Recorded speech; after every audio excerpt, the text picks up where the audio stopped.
We view growth as something positive. It's great watching our kids grow up or seeing a tree grow. Yet we are always aware that all growth must come to an end. There's a limit. Nature knows no such thing as infinite growth.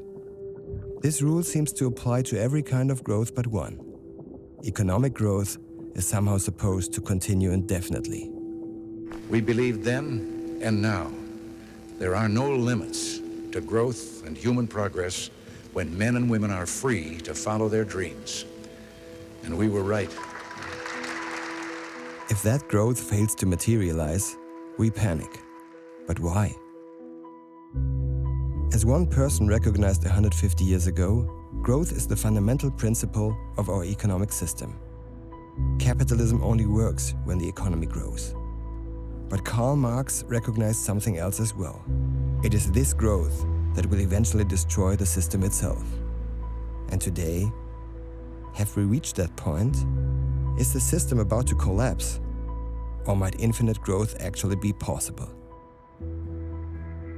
The governments don't want us to even question the G word. They don't even want to put a discussion around growth. If you were looking at this from the outside, an alien arriving from outer space, and you're looking at this society, you would really wonder what was going on. What are they doing? What is this growth that has to appear in every political sentence and is the basis of every economics textbook? What is it all about? Is it a religion that they have? Is it a god that they're chasing? Is it a virus that's taken over them?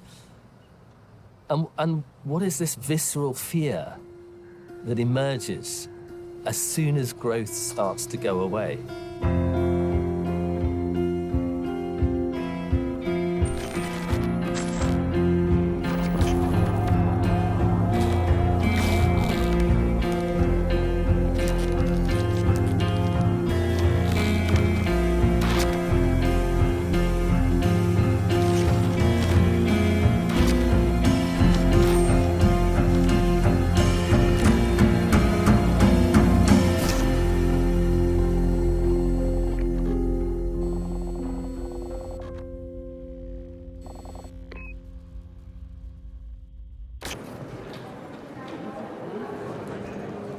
Eine Gesellschaft ohne Wachstum kann es gar nicht geben, weil die Bedürfnisse der Menschen, die ja weit übers Materielle hinausgehen, jeden Tag Wachstum entstehen lassen.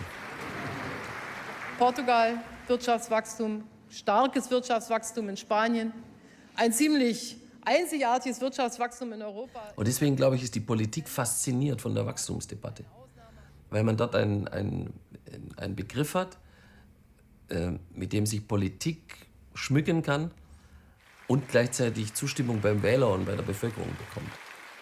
Solange es Menschen auf diesem Planeten gibt, die Bedürfnisse haben, wird es Wachstum geben. Ich halte das für ähnlich unabänderbar wie die Schwerkraft.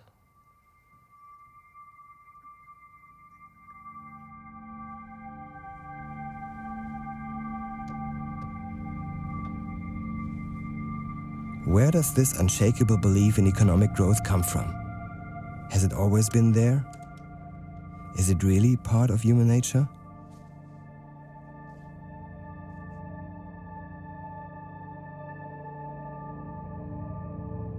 It was through audacious and imaginative use of mass production methods that U.S. industry was able to perform its wartime miracles, to build more planes than all the United Nations put together, to turn out ships at the rate of 200 a month, ships which carried overseas the armed might of the United States to decide the outcome of the war. The success story of economic growth began during World War II. Mass production of tanks and aircraft led the American economy out of crisis. The output of military equipment was now calculated by a new statistical measure, gross domestic product, or GDP. If production, i.e. GDP, grew, then so did prosperity. Americans believed so firmly in this new formula that they compelled their allies to bring their economic policies in line with it. From then on, it wasn't people's incomes that counted, it was only growth. And it turned out to be such a useful measure, actually, for the war effort and for understanding the war effort, that afterwards it became the single most important policy number across the world. it kind of symbolizes progress to us. It sort of says, wow, things are getting bigger, so they must be getting better. That was the birth of the GDP. In the 3 decades after the war, the Western economies grew up to 8% annually. In the US, they called it the golden age of capitalism. In France, they were the 30 glorious years. In Germany, it was the economic miracle. An entire generation enjoyed material prosperity and full employment, and this became engraved in the collective consciousness. Even though these high growth rates were only made possible by massive wartime destruction, the belief in growth was now unstoppable. GDP became the most important benchmark in history.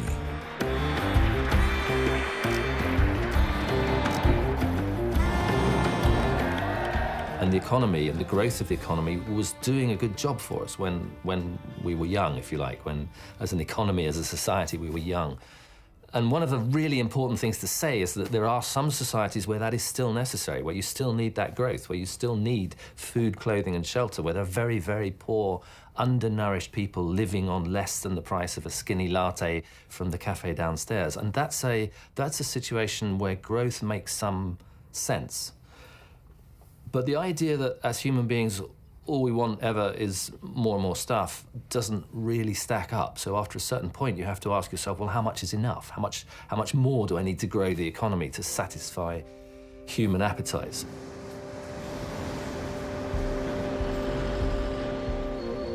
The 1970s saw growth rates sink for the first time, due to the oil crisis and other factors. The boom was over, the market saturated. Western economies stagnated. Millions suddenly found themselves unemployed. It was uncharted territory. For the first time, the limits of growth became visible, economically, socially, and ecologically.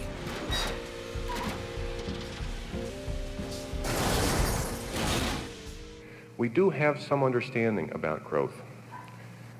In 1972, a group of scholars commissioned by the Club of Rome presented a report in Washington entitled The Limits to Growth. Using a computer simulation, researchers at MIT had calculated for the first time what continuous economic growth would do to the planet. Their findings set off alarm bells around the world.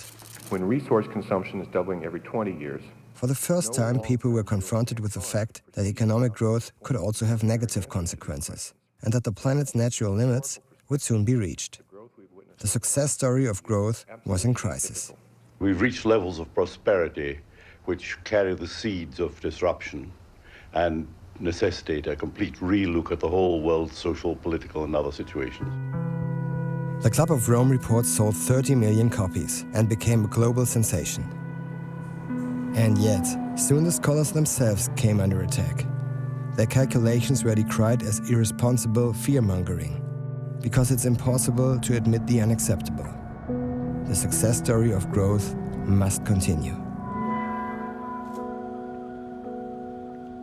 Unfortunately, many of the scholars' predictions turned out to be right, and in many cases, reality even surpassed their bleak predictions.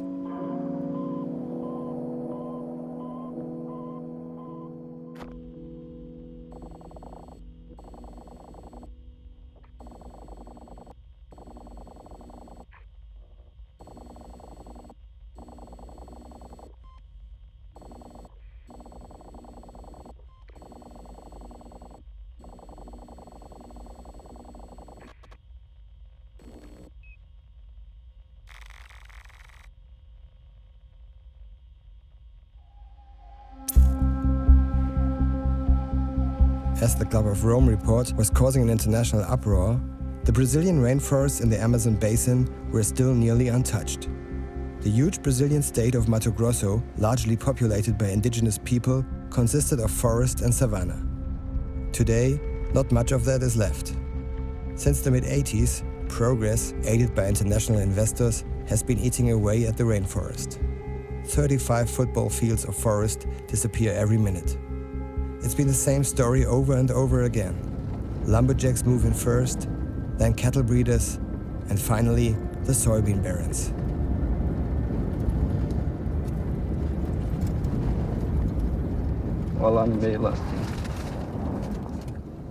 Eles comem alguma coisa que tem, às vezes, milho no meio ali, ó. Essa região era uma região que não existia nada praticamente, né? Ela foi aberta pelos governos brasileiros integrar para não entregar, eles falavam assim. E aí, então, foi aberta essas áreas na época e hoje, dentro da fazenda aqui, tem de 24% a 25% de reserva. Né? Ter essas áreas produtivas, plantando soja, plantando milho, alimentando o mundo aí. Nós tornamos o nosso município aqui a capital nacional do agronegócio. É um marco que a gente quer preservar e cada ano que passa procurar todas essas tecnologias em benefício do ser humano e cada vez produzir mais.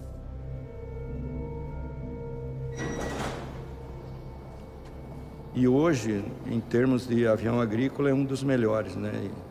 Esse avião aqui é 1.800 litros de calda.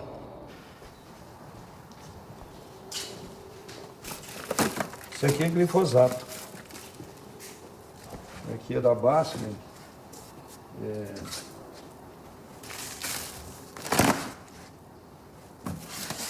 Fastac duo. Isso aqui é inseticida. Inseticida. Aí tem os fungicidas, né? Na terça-feira, se não me engano, veio o pessoal da BASF. Algo já pesquisando para ser melhor disso que está no mercado hoje, né? Para você ter uma eficiência melhor e ter uma rentabilidade maior, né? The tropical climate delivers 3 to 4 harvests per year and with it massive profits. Soy and corn for export and animal feed. Highway 163 is the gateway to the Amazon basin. It brought lumberjacks, money and destruction into the forest. Today, countless trucks line the agribusiness highway, transporting their valuable cargo to the international ports. They pass an endless sea of soybean fields, enormous silos and slaughterhouses through one of the largest boom regions in the world. Growth rates of up to 20%. Big business. In the 70s, this region, it was just populated by Indians. It's just amazing forest. 34 years just of colonization. And it's the most important region in agribusiness of the country. It's the right place to make new investments, to make money.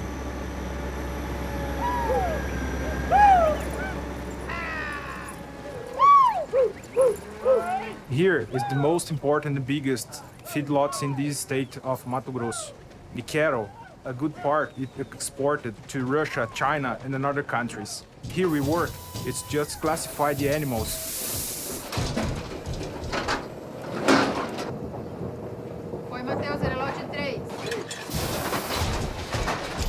Cattle goes to the JBS, the most biggest meat industry in the world. Do you see any limits? No. Next 10 years with the technologies, what can I say? There is no limits. The limits, probably the sky, the heaven, the limits.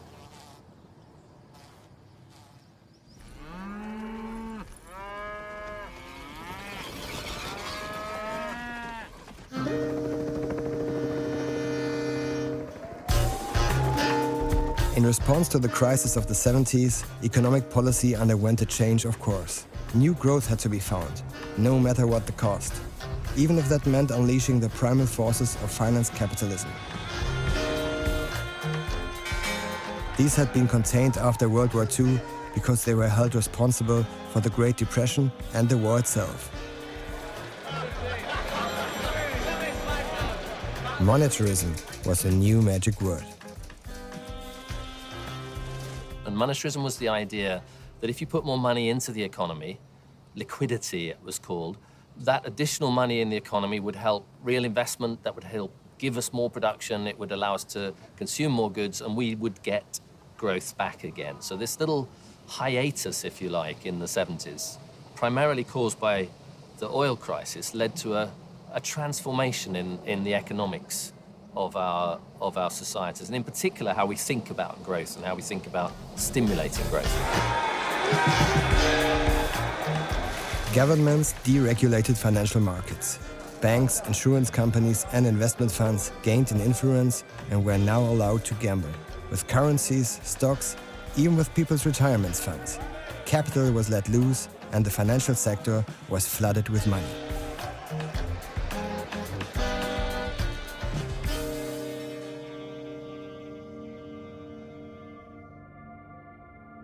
It was a pact with the devil, and the beginning of a slow process of self-disempowerment. In exchange for growth, governments relinquished their power to financial markets. But who do we mean by financial markets and capital? And what does it all have to do with us? We could give the go to extend latches, I believe, yes. The Allianz Group is Europe's biggest insurance conglomerate and one of the biggest players in the global financial markets. Ich bin verantwortlich für 600 Milliarden Euro, davon 500 Milliarden für die Lebensversicherung und etwa 100 Milliarden für die Sachversicherung. In der Lebensversicherung legen wir die Altersvorsorge unserer Kunden langfristig und sicher an. Man kann sich das so vorstellen, dass wir zum Beispiel auf Regionen schauen, welche Regionen wachsen aktuell, wo finden sich attraktive Möglichkeiten, an diesem Wachstum zu partizipieren. Zum Beispiel über Aktieninvestments, aber auch Investitionen in Immobilien, in Infrastrukturinvestments, in Autobahnen und natürlich auch in normale Kredite. If we summarize this moderate positive growth in China, therefore also in Asia overall some kind of moderate growth, and in the developed markets in Europe and U.S. There are also no new growth drivers to be seen. Unsere Kunden erwarten aktuell von uns etwa 4% Rendite. Um diese 4% zu erreichen, müssen wir in sogenannte investive Bereiche investieren, also Aktien, Immobilien etc. Also wir werden in der Zukunft weniger in Europa anlegen, wir werden mehr in den Schwellenländern anlegen, denn höheres Wachstum in diesen Ländern ermöglicht höhere Anlagerenditen. Eine Welt, ein wirtschaftliches System ohne Wachstum ist nicht möglich. Stillstand bedeutet Rückschritt und Rückschritt bedeutet Einbußen im Wohlstand. Nein, also ich möchte mir eine Welt ohne Wachstum nicht vorstellen. Denken Sie an die 70er, 80er, 90er Jahre, wo man sich wirklich Gedanken gemacht hat, ob das Wachstum ökologisch verkraftbar ist. Und ich denke, heute sieht man eindeutig, ja, es ist ökologisch verkraftbar. The money of millions of insured individuals is sent on its way to multiply. When Andreas Gruber's team has a rough idea to which countries and sectors the billions should flow, they hire an asset manager. He determines what stocks or bonds to invest in. Most of our clients are institutions. What they want is they want their money invested in the capital markets. Our customers expect their capital to be returned. They want their money back, and they want a return on that capital. And the more growth there is, the higher the return. Worldwide, PIMCO manages 1.2 trillion euros of assets, and in Germany we're managing 480 billion euros of assets. So the financial markets, they have a social role in distributing people's savings towards investment.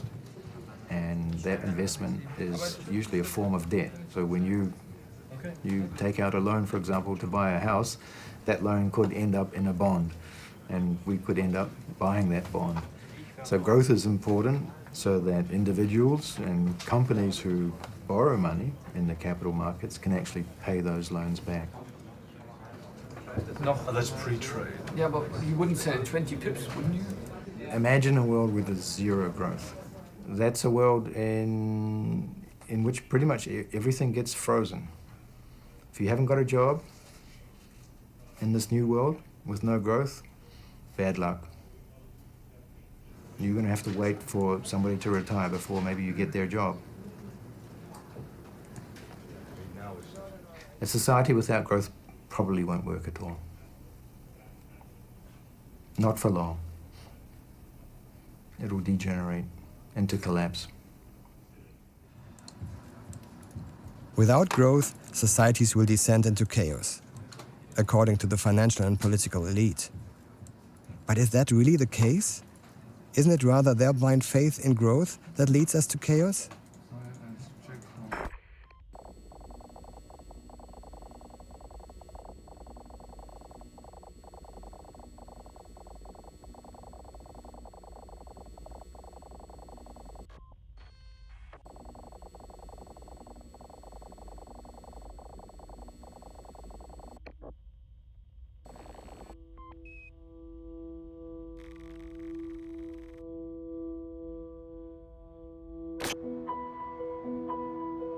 In the 80s, the world of finance, operating from the City of London and Wall Street, increased its influence on governments and societies and became the driving force of capitalism. Today, financial markets, not governments, determine the well-being of entire countries. How did it come to this? How could financial markets gain such influence over our lives? One person who knows the financial world better than almost anyone is Stuart Cowley. For nearly 30 years, he was a successful fund manager on Wall Street and in the City of London. No, I never planned to be a fund manager. I was a scientist and had been offered £20,000 to go and start on Wall Street in 1987. And that was the Wild West. That was the beginning of it, really. And we went into the new era of Reagan, Thatcher, and liberal trade. The so-called Big Bang in the city was all about financial deregulation. Let's go. Let the market decide, and let's hire people, and let's see what happens. Yes? As opposed to this really kind of controlled atmosphere which we'd had before. And it was that we walked into, where money now talks. Now money wins. And you need people, smart people, to trade the markets and make finance the powerhouse behind capitalism, which is it's supposed to be.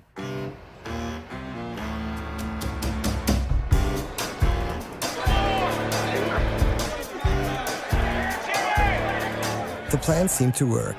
Stock markets boomed. Growth no longer needed to be financed by increasing wages and tax revenue. Now it was all about credit.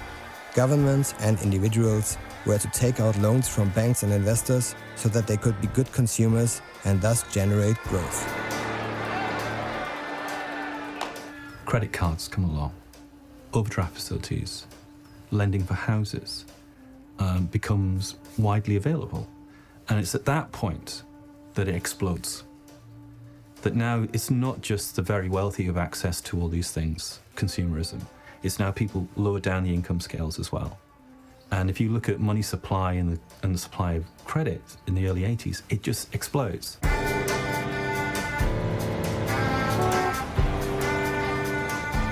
And it's been access to consumerism and kind of promotion of consumerism, plus debt, which has created the growth and created where we are today. The cold logic of the market took over, producing winners and losers.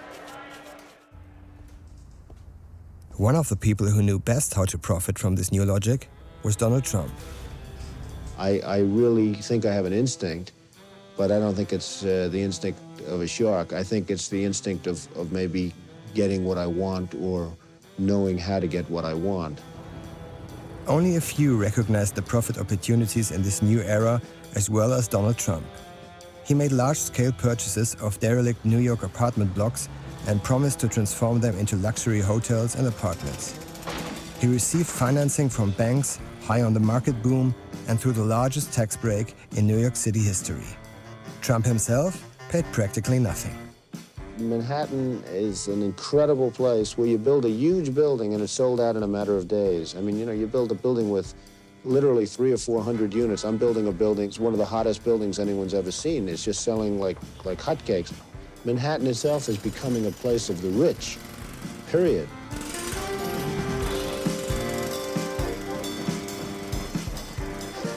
Where are your limits, Mr. Trump? Well, I don't know what my limits are, but I know that when I reach my limits, I hope I'm going to be able to know that at that point.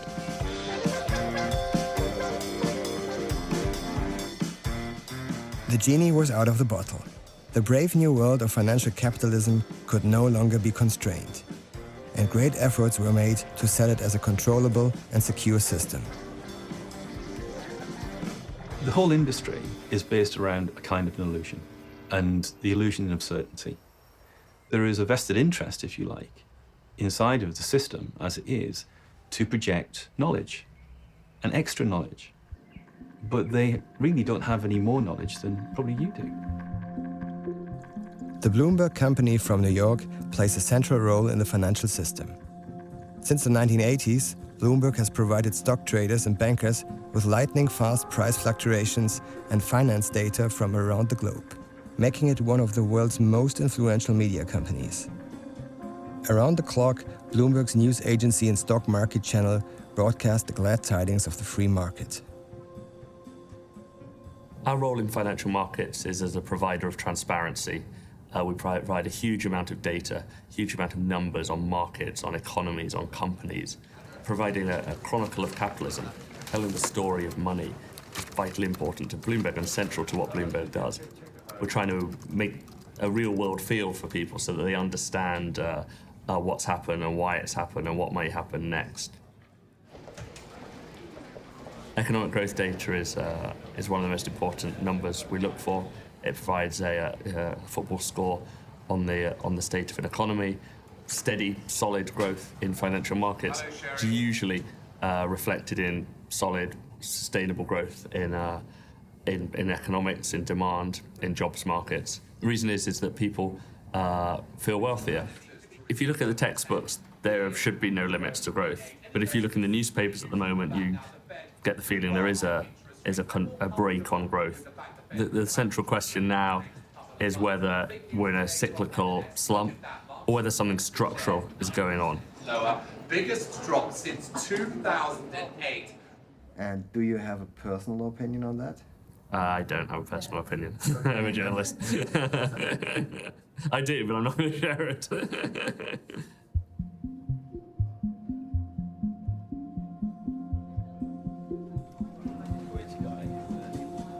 So the history of the world would suggest that man actually usually gets it right quite a lot of the time, that when backs are put against the wall, those entrepreneurs, those investors who have smart ideas can actually flourish.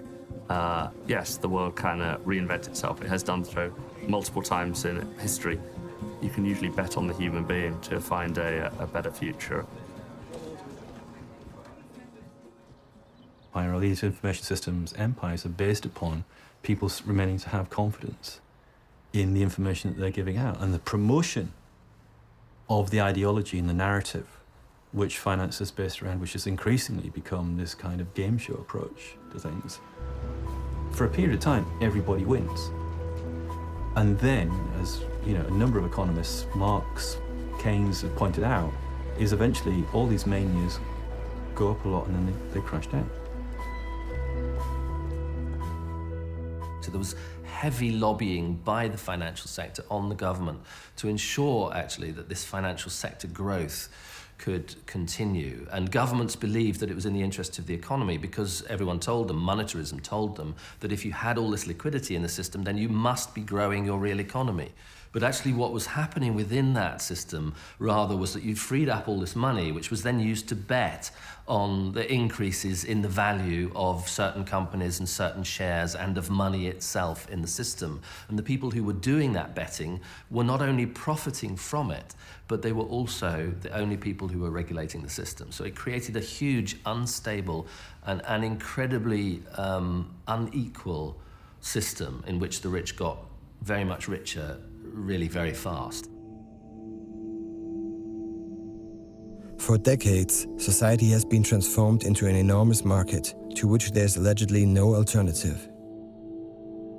The huge sums earned by a few in the financial markets scream for high returns and have penetrated every corner of the globe. New ways are constantly sought to expand profits already in the trillions. The world seems to be getting too small for all the capital.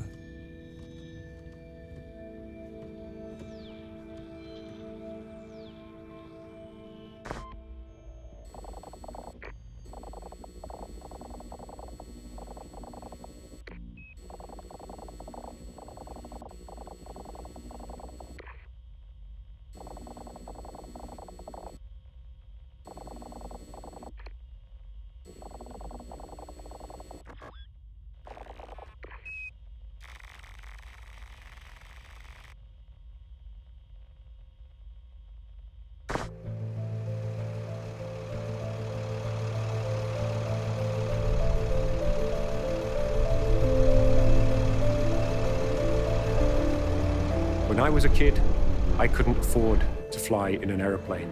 I actually joined the air transport industry before I ever flew in an aeroplane. Today, people take flying for granted.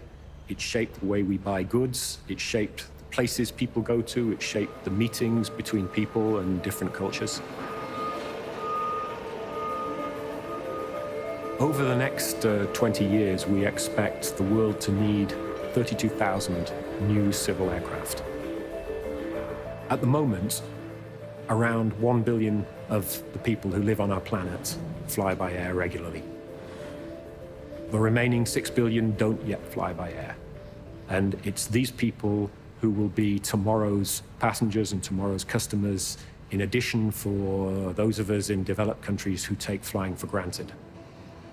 Clearly, this means that the biggest scope for growth is where the people are and where the economic wealth is, the disposable incomes are.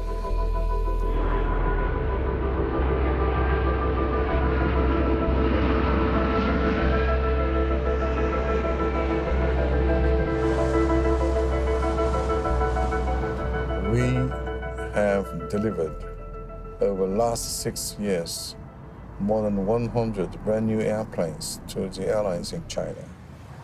One airplane is every 3 days. The change is spectacular.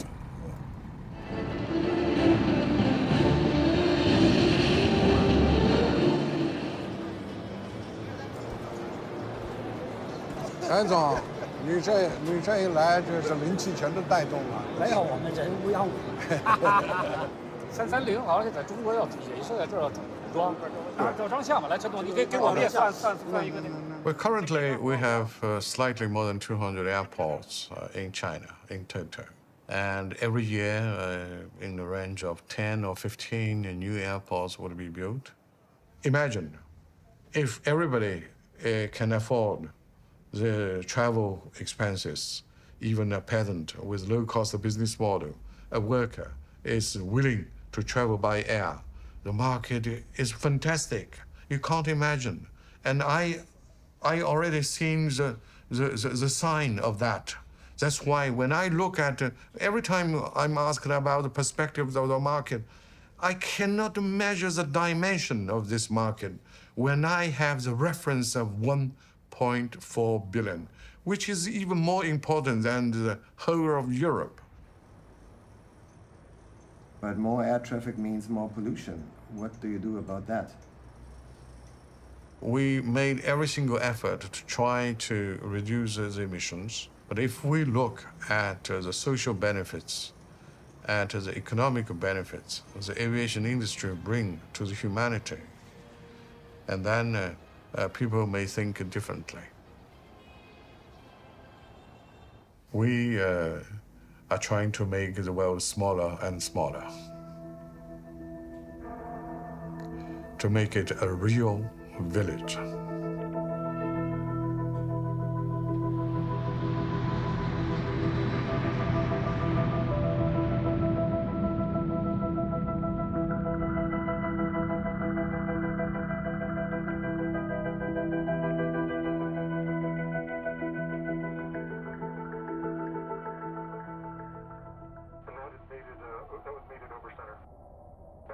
For decades, growth was kept on life support, with debt. Only a few had the courage to say that the party couldn't go on forever, but no one listened to them. In September 2008, the time had come. The House of Cards collapsed.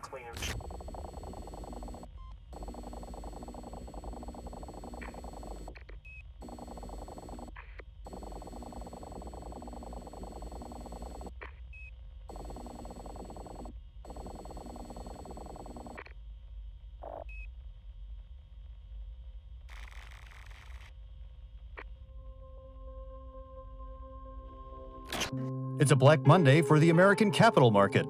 Despite dramatic rescue efforts over the weekend, all efforts to keep the world's fourth largest investment bank alive have failed. Lehman Brothers is shutting its doors for good. It's also, I think, a necessary part of the cleanup process. Lehman, we knew was weak. We expected it to go. It's not going in the way that people expected it to, but it's gone.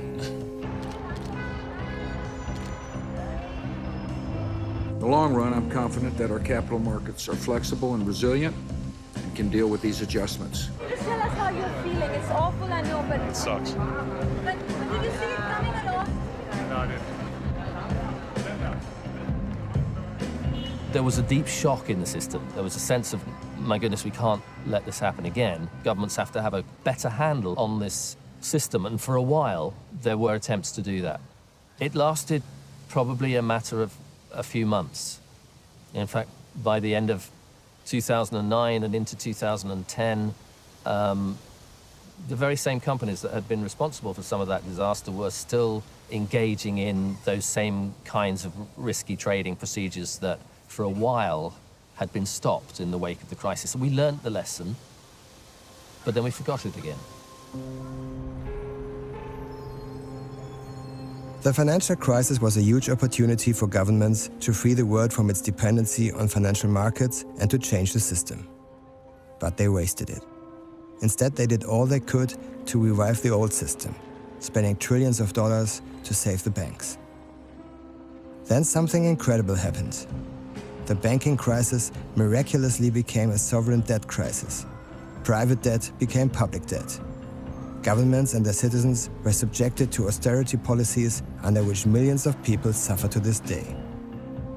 Banks and stock markets, however, were keen to demonstrate a sense of normalcy as soon as possible. In reality, nothing is as it seems. Capitalism survived the crisis, but no longer functions like it once did.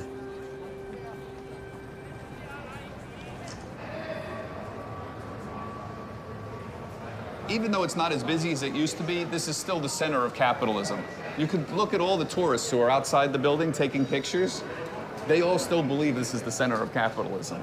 It's a symbol of something. It means something to them.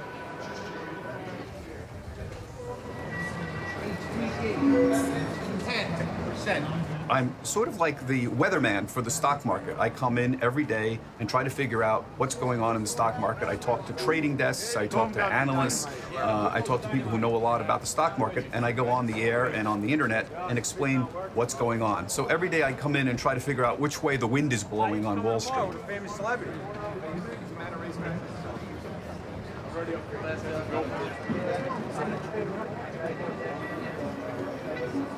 So remember, the S&P 500, though, is down 1.5% this month. We have very clear market leaders, and the reason we've had it is because better prospects for earnings in the fourth quarter.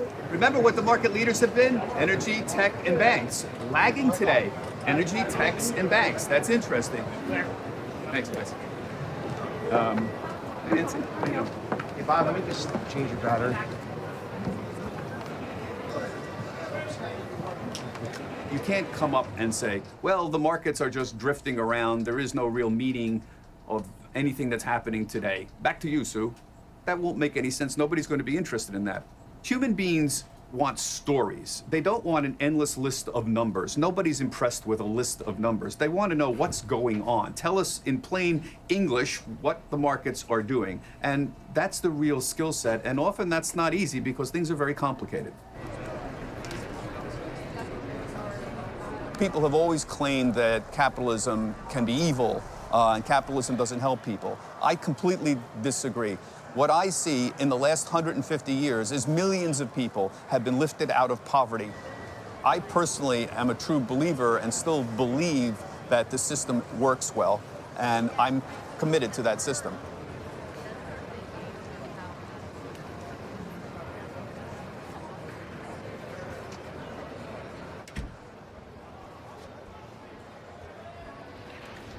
Als ich angefangen habe in der New Yorker Börse, waren wir etwa 5.000 Menschen auf dem Parkett.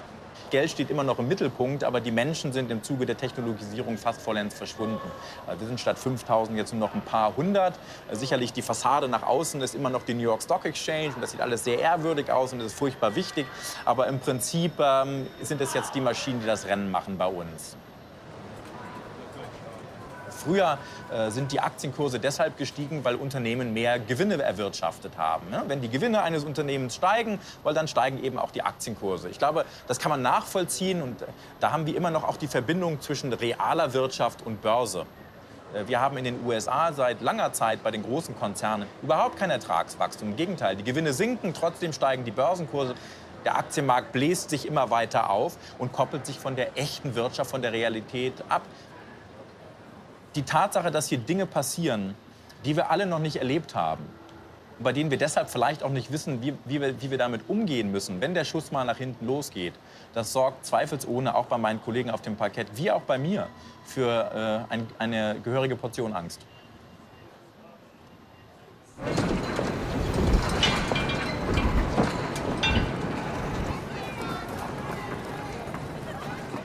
I think what we've seen over the last few years is cracks in the shiny surface of capitalism.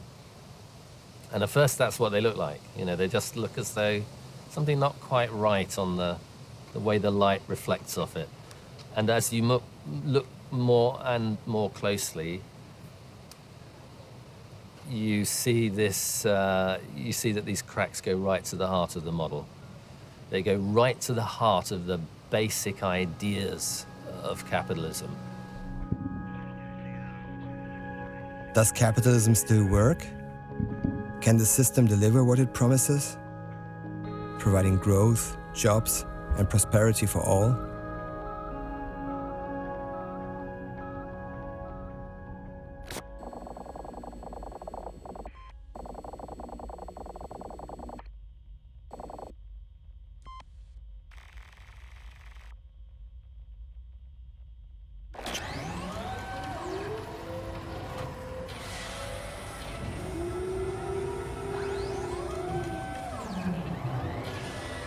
Wir haben bei uns als Vision die Smart Factory.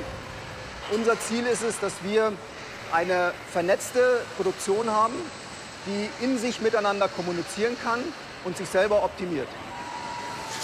Natürlich ist es unser Ziel, dass wir bei gleicher installierter Kapazität, die wir haben, mit den gleichen Ressourcen mehr aus unseren Anlagen bringen.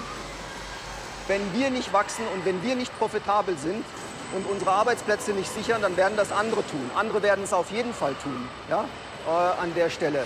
Und das ist auch ein Naturgesetz. Wachstum ist ein Naturgesetz. Und dem Naturgesetz können wir uns nicht verschließen.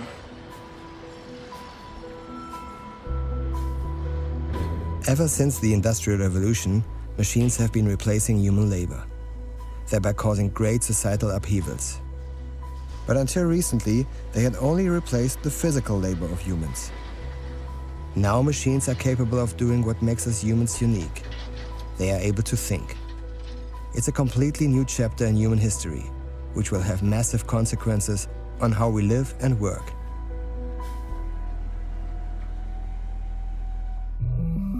Can technology think? Watson can. IBM Watson is a technology unlike any that's come before.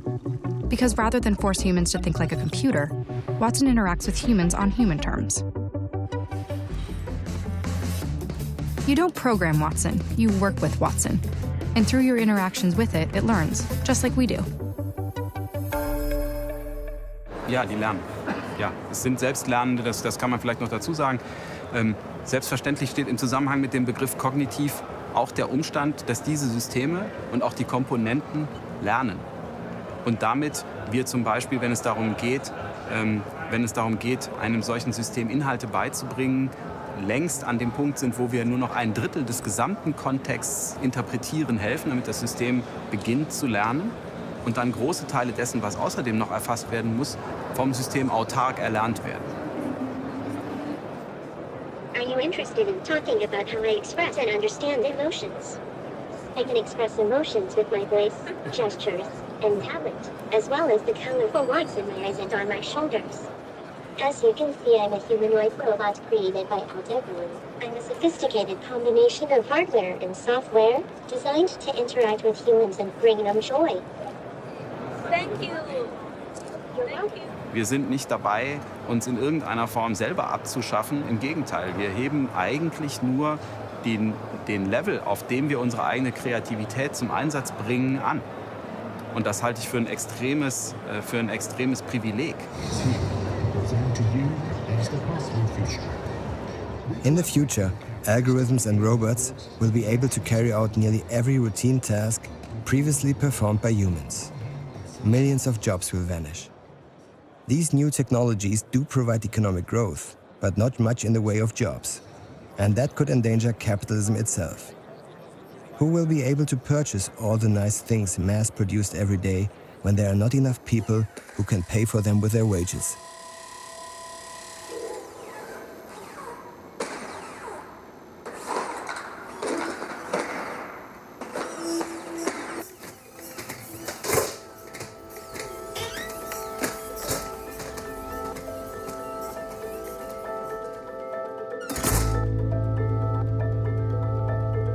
Are we all passengers on the plane whose navigation system is broken? Are we still in control of the system? Or is it controlling us?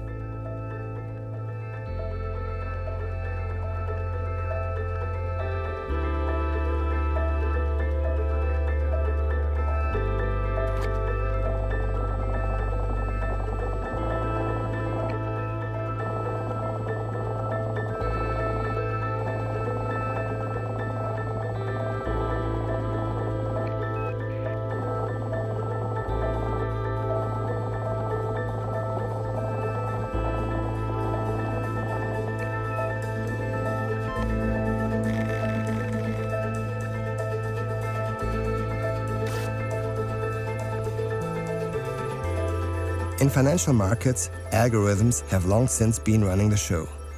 Computers interact with other computers in fractions of a second, without any human input.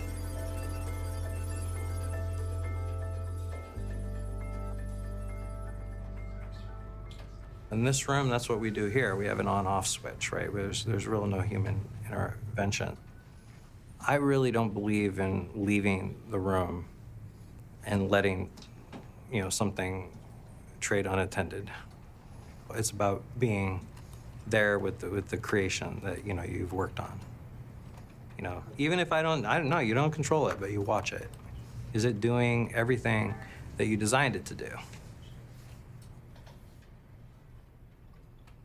We hire scientists, technologists, and lawyers.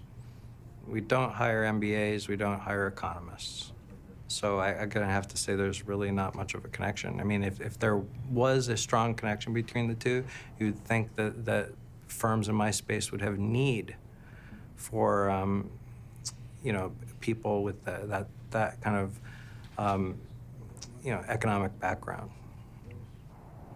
There are many mathematical models that come out of fields such as horse betting that are used in our business as kind of fundamental pieces of algorithmic trading.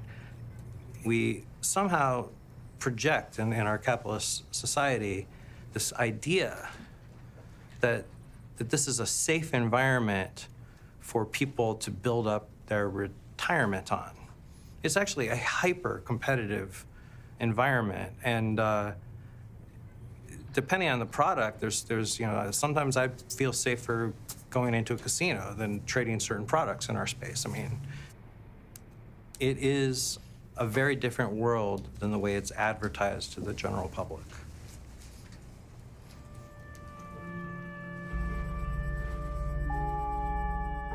Financial markets are out of control and no longer have any connections to reality. While algorithms and robots produce growth, they only provide work and prosperity for a few.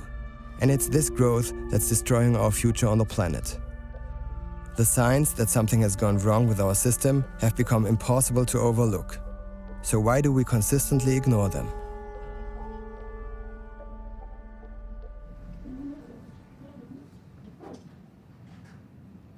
This is for TV. The network puts all this stuff together for me, right?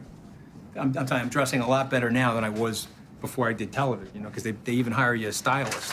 You know what I mean? You guys look like shit, so you obviously don't know what I'm talking about, but, this is some really nice clothing.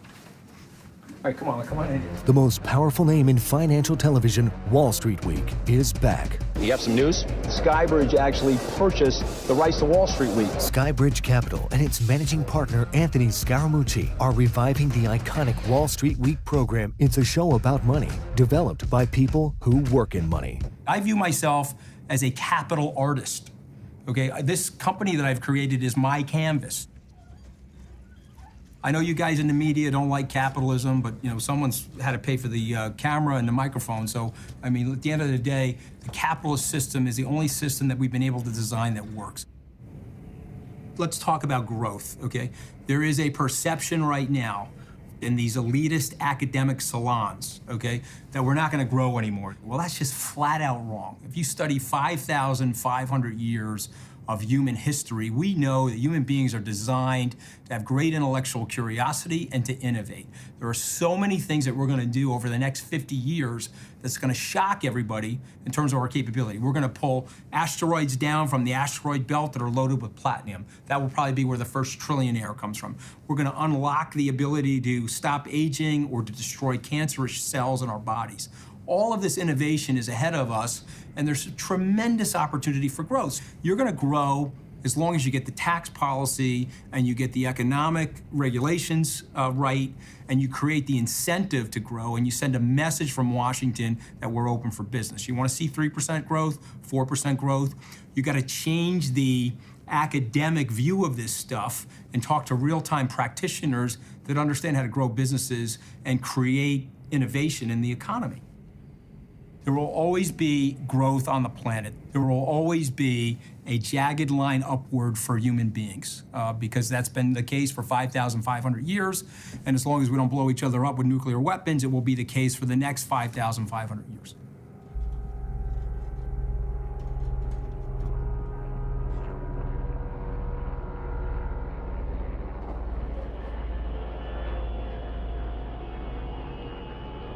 There's a sense of desperation to this strategy.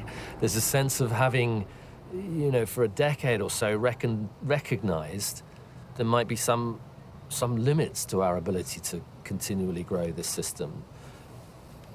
And now, we're tired of that idea. We don't want to be so realistic in the world. We would much rather have, a total fantasy for our guiding star. We would like to have this vision that, no, we don't have to think about curtailing growth. We have to think about making growth even stronger. We have to go harder for it. We have to make America great again. We can all be billionaires. We can all have property empires. And of course it's an illusion. And it goes back to exactly that same simple, basic fact. We live on a finite planet. There isn't the space for the dream of this reinvigorated growth fetish. This is a round trip for Donald Trump. The next time he'll be going the opposite direction. We live in extraordinary times. Our world is becoming increasingly complex, and many are disappointed to find that they are worse off than they used to be. But instead of doubting the economic system, they turn to those who have profited from it the most. Those who continually promise new growth. For these empty promises, more and more people are apparently willing to sacrifice democracy, peace, and their environment. Capitalism has reached a new level of escalation, but it's no longer suited to the world we live in. Its end is closer than we think.